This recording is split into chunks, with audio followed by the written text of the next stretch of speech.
cabur panjat tebing tingkat internasional karena atletnya udah internasional. Jadi gini, panjat tebing kebetulan atlet-atlet kita memang sudah diakui untuk kalangan internasional ya. Atlet kita terutama dalam kategori speed, kecepatan.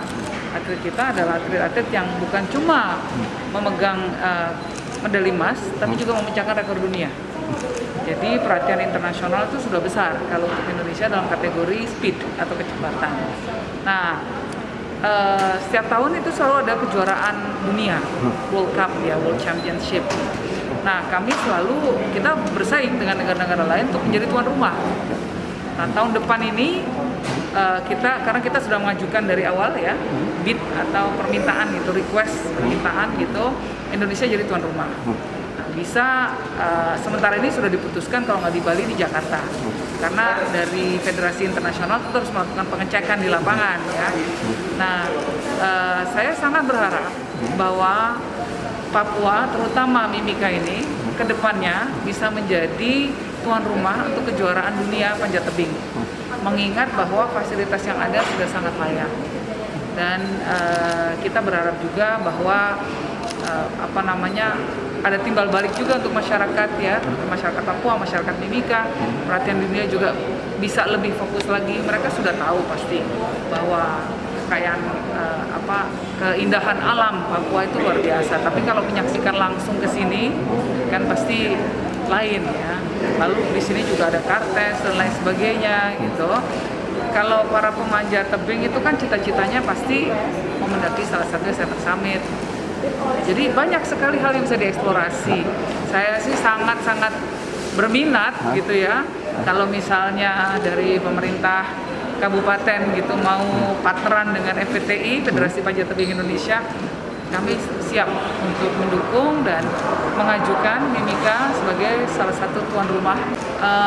Panjat tebing itu memang menarik ya, karena setiap olahraga membutuhkan karakteristik otot yang berbeda ya. Nah, panjat tebing itu membutuhkan kekuatan upper body yang kuat. Dia harus ngangkat badannya.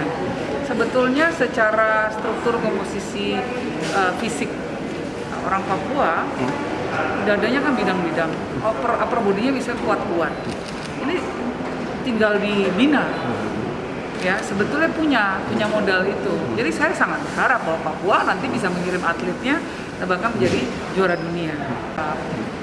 Lalu kemudian di sini kan ada perusahaan-perusahaan ya, ada Freeport dan lain sebagainya. Itu dari kampung-kampung dari mana-mana nanti akan ada bibit-bibit unggul dari usia muda. Salah satu pemecah rekor dunia kita, namanya Katibin, dia mulai manjat dari umur 8 tahun. Tinggal diarahkan dengan disiplin, dengan ketekunan gitu ya, dengan pelatihan yang baik, pasti bisa.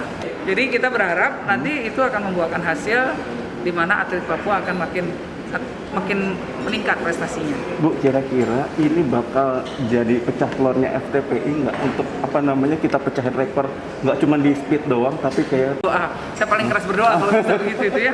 Mungkin kalau didukung oleh doanya seluruh masyarakat Papua bisa untuk dua kategori lainnya untuk golden sama lead. Tapi kita mulai perjalanan pertama, step pertama, langkah pertama kita ambil. Gitu. Kira-kira harapannya terkait dengan PON sendiri ini berjalannya seperti apa di Mimika sendiri? Iya. Lalu terkait dengan olahraga panjat tebing itu di Mimika itu harusnya sampai sebagaimana? Sampai sejauh ini ya kami sangat gembira ya dengan apa yang sudah berlangsung ya. Acara juga berjalan lancar. Kita juga merasa mendapatkan perhatian dan support luar biasa dari pemerintah Kabupaten Mimika, terutama dari Pak Bupati. Jadi kami senang sekali gitu ya, perhatiannya besar. Lalu kemudian fasilitasnya dibangun dalam waktu singkat begitu, kaget juga awalnya kita deg-degan, tapi ternyata bagus. Dan saya cukup terkesan dengan dindingnya, bagus sekali, ada desain dan ada ornamen, ada hiasan khusus gitu yang coraknya corak Papua. Itu keren banget ya, buat saya pribadi itu suatu hal yang sangat keren, sangat bagus sekali gitu ya. Nah, saya tentu punya harapan bahwa semua fasilitas ini tetap bisa terus di-maintain sehingga ketika akan ada kejuaraan-kejuaraan berikutnya udah langsung di jalan gitu. Nah, ke depan kalau bisa stadiumnya bisa dipakai terus-terusan. Yaitu tadi untuk menjaring bibit-bibit baru. Kejuaraan terus-menerusan sepanjang tahun harus ada. Kejuaraan kelompok umur, junior, lalu atlet-atlet senior, itu semua terus-terusan ada tuh gitu. Mulai dari umur kecil-kecil lah, umur 9 tahun, 10 tahun gitu. Kira-kira ada perhatian khusus nggak nanti dari FPTI sendiri untuk Timika sendiri yang udah punya modal yang kuat Bu sebenarnya untuk panjat tebing ini? Ya, kita tentu di sini pengurus provinsi juga.